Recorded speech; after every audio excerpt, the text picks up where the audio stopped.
చేసుకుంటా మరి, నీ ఇష్టం. తర్వాత చేసుకోవయ్యా, వెళ్ళు.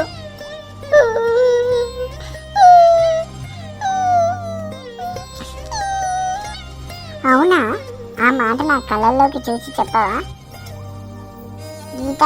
అది కాదు, మనం పెళ్లి చేసుకున్నాం గీత. అసలు మీ అమ్మ ఒప్పుకుంటుందా? మొన్న ఒకసారి పాలు వేయడానికి గుమ్మం దాటి లోపలికి వస్తేనే బజార్లో ఉండదానివి నా ఇంటి గుమ్మంలోకి వస్తావా? ఇంకోసారి నా ఇంట్లో అడిగి పెడితే కాళ్ళు విరగొడతా అని తిట్టింది మీ అమ్మ.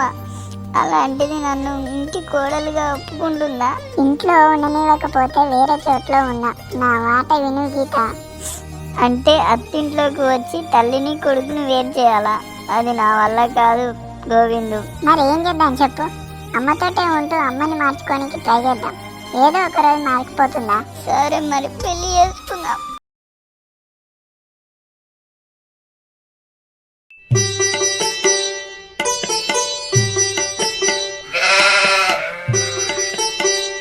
ఈ లగ్గం వల్ల మనోనికి పెళ్లి చేయాలి. అట్లా ఎన్ని రోజులని ఒక్కడిగా ఉంటాడు.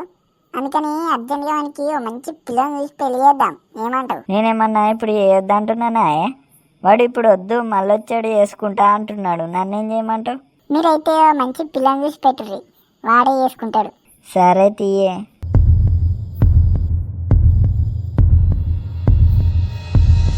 పెళ్ళి పెళ్ళి పెళ్ళి అని చంపుతున్నారు నన్ను. ఇప్పుడు ఏం చేయాలి నేను? ఏంటి అబ్బాయి గారు చాలా కోపంగా ఉన్నట్టున్నారు? ఏమైంది ముఖం అలా పెట్టావు? ఏమైతే నీకేంది?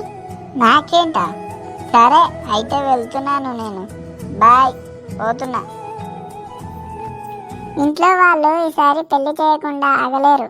అమ్మ ఇందాకే నాన్నకి పెళ్లి సంబంధం చూడమని చెప్పారు. ఓ అవునా? కంగ్రాట్స్.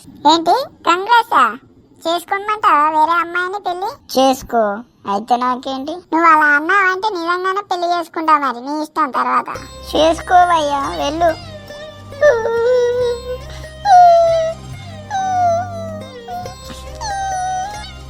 అవునా?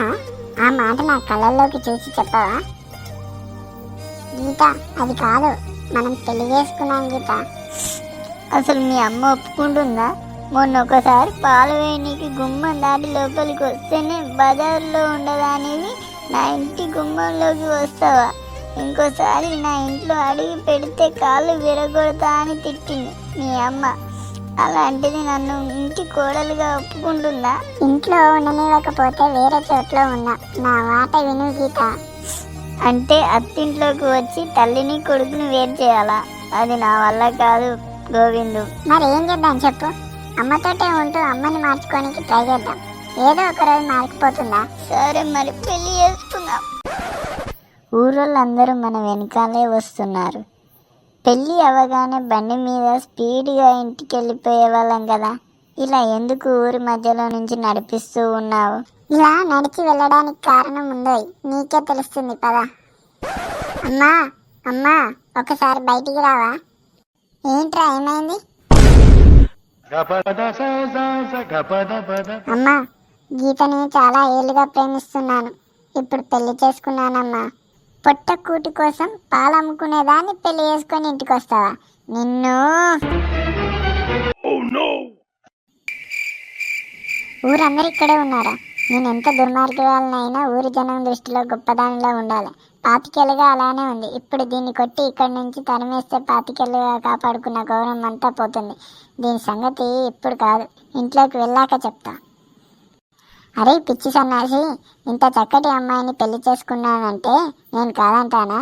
ఈ పిల్ల అంటే ఇష్టమని నాకు ముందే చెప్తే ఊరంతా పందిరి వేసి నేను నీ పెళ్లి జరిపించేదాన్ని. పదండి లోపలికి. ఇది కళ నిజమా? ఇదంతా ఊరి జనం మహిమ. లోపలికి పదండ్రా అంటే ఒకరినొకరు చూసుకుంటారేంద్రా. రారి పదం.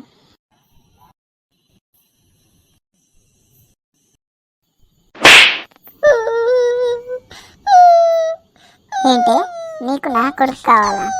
నువ్వు నా గుమ్మం లోపల అడుగు పెడితేనే ఒప్పుకొని దాన్ని ఇంటి కోడలుగా ఎలా అంగీకరిస్తాననుకుంటున్నావే? మర్యాదగా తాళి తీసి వెళ్ళిపో ఇక్కడి నుంచి, లేదంటే నరికి పోగులు పెడతా బిడ్డ.